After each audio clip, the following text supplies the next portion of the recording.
not just solve crimes here in Laurel County, but other jurisdictions as well. We'll get started. The Kentucky State Police continues to assist the Laurel County Sheriff's Office with the manhunt of Joseph A. Couch. We're going on 72 hours of this manhunt. We remain committed to resolving this situation as swift and safely as possible. We extend our sincerely gratitude to all the community partners, first responders, local, state, and federal law enforcement agencies such as Fish and Wildlife, Federal Forestry Service, ATF, FBI, U.S. Marshal Service, elected officials, and also churches and local organizations that has helped us to feed us, to make sure we got plenty of stuff to drink, and all the other agencies that are helping us that sometimes don't get named, like the sheriff's departments and the city police from outside of our jurisdiction here. But I want to give a big thanks to the London City Police. The London City Police has went way above and beyond. This did not happen or occur in the city limits of London, but this is their community. This is their people. And I want to thank them and their officers. They went way and above and beyond to help us answer calls out in the county, and they've done a great and remarkable job in helping in this situation. And their public affairs officer, me and him and Deputy Archado, we worked well together, passing on information. I want to thank them. I'm sure I'm leaving people out, but I want to thank everybody.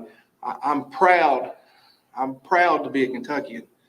I'm proud to be the public affairs officer from the London State Police Post. And I hope that I'm making people feel at ease. And it's hard. It's hard when people are so at fear right now that there's probably somebody out there. But I know my fellow officers and troopers and all the other people, they're working their guts out to try to find this Mr. Couch and bring us to an end. But I just want to give another thanks. I want to thank, we've had outside agencies give us access to more aircraft. So we've got, several more helicopters in the air and technology. We got the ATF and the FBI and the Marshal Services, and we've got other entities from way off from us that are in contact with us to bring their equipment here to try and help locate Mr. Couch. So I want to thank them. I want to thank the people for being patient. I know you see all this stuff on Facebook, good or bad, but people are really behind us and supporting us. They're really supporting their neighbor. They're really looking out for each other, and we want to thank them for doing that. And we encourage them to continue to check on their neighbor, to check on the elderly person that don't have somebody regularly coming to their house. Make sure you hear from them daily. Make sure you're being vigilant when you go home, that you're checking maybe your camera, your Ring camera. You're checking your security system before you go to the house. Make sure somebody didn't cross through your yard that shouldn't be. Make sure your lights are on. Make sure your cell phones are charged. Make sure if you pick up the phone, you can contact and communicate with somebody. We would like you, if you're in that area, to maybe suspend your activities. And we talked about it a little bit yesterday about going out and hunting, like deer hunting or maybe coon hunting at night. Stay away from those areas. Don't be riding ATVs in those areas. Don't be hiking and canoeing down close to the Rockcastle River. Give us some time to see if we can locate Mr. Couch in this national forest. And it's a big forest. Y'all saw photos. I've sent you videos. This is not a small area. And this is not like going across the road and looking in the woods and finding somebody. This is the national forest. This is thousands and thousands of acres where Mr. Couch could have went. And we have no evidence at this time that Mr. Couch has left there. We have answered thousands of complaints, not only in this area, other counties, other states, and all over the state of Kentucky. If a complaint comes in, we're going to investigate it. We want those complaints to come in because We never know the smallest little tip what it's going to lead to. So please, the citizens of Kentucky and Laurel County and Rockhouse County, continue to call us and give us this information. We're going to come out and investigate it. None of it's came to tuition at this time. Nothing's came true, but the next one might. The next one might. So keep calling them in, and we're going to investigate them. And as the search, if it gets broader, it just gets broader. And if we have to take it somewhere else, and technology takes it somewhere else, we're going to investigate it. But at this time, there's nothing that we have came up with to say Mr. Couch has left those woods. There's nothing to say he's got in a car. There's so many people that's got eyes on this investigation around the world that by now we should have got a pretty good tip that he has exited the woods. We have not got that. So our main focus is to remain in those woods until we find him. And some people say, well, what if he's not alive anymore? Well, we're going to stay in the woods till we find him. And, you know, that's our job. If he's dead or alive, it's our job to try to find him. And that's what we're going to do. I want to thank you all, the media. Y'all have been great. I asked you once yesterday about emailing and texting and calling. Keep doing it. I will try my best to get back with you. I can't get back to all of you, but I will try to get back to you on a timely manner. Maybe it's just a little text to tell you, hey, we got a meeting here at 3 o'clock or what we're going to do. And I know you have people that come in and relieve you all that maybe not get that information, but just give them my number and I will do my best to keep them informed of what's going on. But you all have done an excellent job. I mean, we don't want this publicity in Laurel County. We don't want this. We want you to pack up and go home to your families. We want to go home to our families. But we couldn't do it without you all. So thank you all again for helping us with our jobs. And let me reiterate, the Kentucky State Police is here for the manhunt and the capture and apprehension of Mr. Couch. So at this time, I'll open it up for any questions for me. And if you have anything involving the criminal part of this investigation, you can ask the sheriff or anybody on this stage if you have a question for them. But this time, I'll answer any questions that you have. Well, I know you don't know this yet, but yes, given what you do know, what are the odds he's dead or alive, in your opinion? Well, my opinion doesn't count. I have 10,000 opinions, and it changes daily. You know, it was a lot hotter today.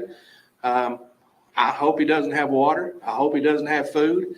And I hope he's wore out, and eventually he'll walk out of them woods.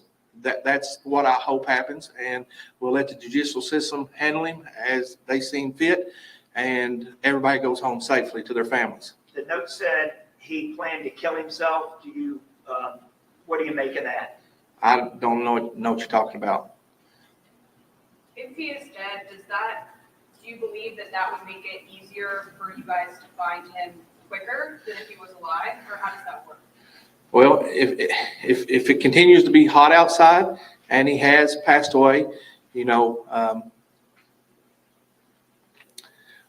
nature takes care of itself. I mean, you can see a lot of things from the air, and a lot of times buzzards start to fly. And if your body is decaying out there, that could help in this investigation. And not saying that it will happen, but that's human life. It's revolving. That stuff happens. Just like an animal that passes away in the woods. You're not aware of the... Yes, ma'am. How is Fish and Wildlife helping you? You know, there is a river down there, and it's not way up, but it is up pretty good, and they've got access to boats and stuff like that. And they've got technology too. You know, they're constantly in the woods, and they have technology that we're using, plus just boots on the ground, you know, relieving our troopers and our deputies that are, you know, if I took off walking out here and walked a mile, I'd be a little out of breath. But I took off walking here and it's straight up and straight down, and I'm falling over rocks and through, you know, briars and thickets. It's a little different kind of walk. So just having the manpower to relieve somebody, you know, they've helped tremendously, along with all the other agencies. You're not aware of the text that he supposedly sent that said he planned to kill a lot of people, at least try, and then kill himself?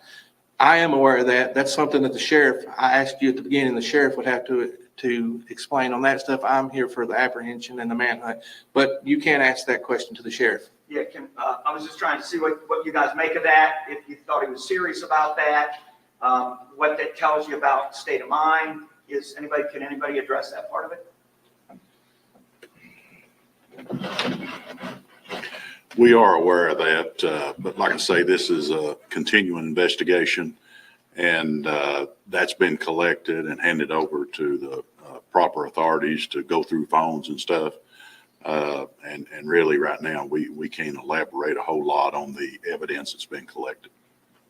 Can you tell us anything about if you've been to his home and collected anything from his computer, or if any of that gave you any kind of clue as to what his state of mind is, where he might be, or what his intention might be? I can tell you that we have been to the home and evidence has been collected, but I can't elaborate no further on that, sir. Do you still believe he acted alone? At this time, we have no reason to believe otherwise. It's still being investigated. As the investigation continues, I'm sure new leads will develop, but at this time, just him. In terms of the tracking, have you guys been able to use dogs, and can you tell us what kind of help that's been to you, if that's provided anything that has been helpful at all? Thank you. Yes, sir. We have used several canine dogs, not only in our agency, but outside agencies. They have came in and they have helped with this. And, you know, when it comes to a point in time, you know, we have people that want to volunteer. We got to make sure that they're proper, make sure they're equipped, make sure, you know, we just can't put somebody out there because I got a good bloodhound and they're climbing up in the woods and they get hurt. You know, we got to put people that are trained for this and trained for this terrain. We don't want to make another tragedy out of something. So we have to make sure the right people come to assist us. Now we'll take all the help we can get. We just got to be the right help. Speaking of help, can you talk about the reward essentially quadrupling since this began? You know, we have Crime Stoppers in Laurel County that has donated quite a bit of funding for this, and we've had a lot of private donors. I'm thinking maybe this community and surrounding communities that have donated money. Some want to stay anonymous, and that's their right. But we thank them because, you know, somebody might have a tip they just don't want to tell us, and maybe, you know, $25,000 will help them with that tip. And you know, if that tip is great, you know, Crime Stoppers will help them. And we've also had other Crime Stoppers like Bluegrass Crime Stoppers that has helped us spread the word. You know, because he might not be in our community. He might have got out of here. And you never know. Somebody might see him somewhere in another town, and that's why we're investigating those other tips at other locations. Have you guys gotten any credible tips that have assisted with either the search or investigation? We have got a lot of tips that are still under investigation that we are looking into, and this stuff comes in fast. I mean, it's moving fast, and we have, you know, the ATF and the Secret Service, and not the Secret Service, but U.S. Marshals and ATF. You know, they're using their computer software stuff and trying to figure out technology, where information is and stuff like that. So information is going so broad, so fast, and just collecting it all together to help in this investigation. Where that leads to, you know, say he has got out of the woods, you know, like everybody wanted to know yesterday, has he got in a car and drove off? You know, we want to find out if he made contact with somebody. And at this time, none of those have led anywhere. In a previous presser, you had mentioned that you can't rule out if he has another weapon. Have you been able to figure out what, if any, weapons are registered in his name that he might have with him? At this time, I do not know that if he has another weapon. You know, the ATF has ran him to see if he how many weapons he has purchased or has in his name, and we don't know. You know, he could have borrowed a weapon or found a weapon. You know, we don't know that right now. We know he committed a harsh, cruel act of violence, and we got to consider him armed and dangerous until we locate him. Do you know, did he, at the time, between the time he sent the text and he actually went out, do you know what that timeline was? Did he have was this planned ahead, or was it just What about the code? I will refer to the sheriff on that part. You repeat that, sir? I was just wondering, how much time between the time he sent the text and actually went out and did it? Was there any pre-planning, or was it the time he sent the text and the time when we went out? We have that down to the minute, but I'd really rather not discuss that at this time just because of the continuing investigation.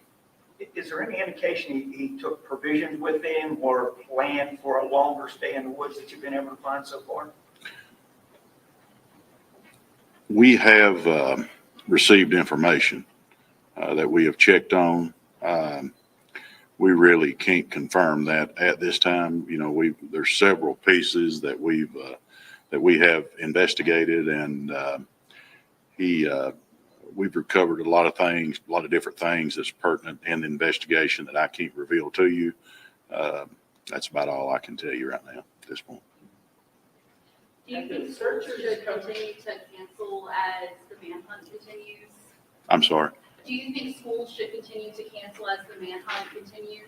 Well, you know, they've chose to, and that's strictly, I've spoken to a lot of superintendents and personnel at the different schools, and they've chose to do that just as a safety precaution. You know, we can't advise as Scotty said yesterday, we can't advise the superintendents on what action to take. That's solely up to them. A lot of businesses maybe, you know, they're doing outside drive-throughs only and locking the doors, and that's just a precaution. You know, if anybody wants to take a precaution, that's really left up to them. We're not putting nothing out on it. Have the searchers come across anything, human activity, footprints, campfire, anything like that at all? Well, the first night of the shooting and the next day, we did locate items that the sheriff's department and them had collected, and some of those items it's part of the evidence, but it's also some of the reasons we're still remaining in the woods, because we have nothing to say, hey, let's go outside of the woods, because we think that's where he's at due to some of that evidence. Now, I can't get into the evidence that was collected or found, but you know, we're going to stay in there until we find him, until stuff takes us to another direction. And I believe the citizens, you know, if we just packed up the citizens of Lower River Road and Rockcastle County, they expect us to stay there as long as we can until we come to resolve to find, you know, Mr. Couch, or till we prove that he is no longer there. And, you know, that's why we do this job, is to protect the citizens. Sir, is there anything new over the last 24 hours? Do what, ma'am? Is there anything new that you have uncovered over the last 24 hours since your last press conference? You know, in the investigation part of it, I can't answer to that. You know, the sheriff's department's done a great job. They're working with us and our partners. I think the technology that we've got that's been coming to us, and the use of the more helicopters, we're going over a more vast area and more drones coming there. You got to look, you get a drone, oh, it's fancy.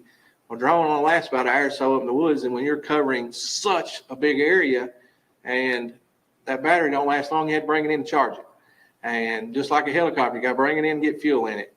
And at nighttime, it's not safe to have, you know, officers in the woods tromping around when they can't even see, you know, 5 feet in front of them. I've sent video out, you've seen, and that's probably a very minute video of really where they're going.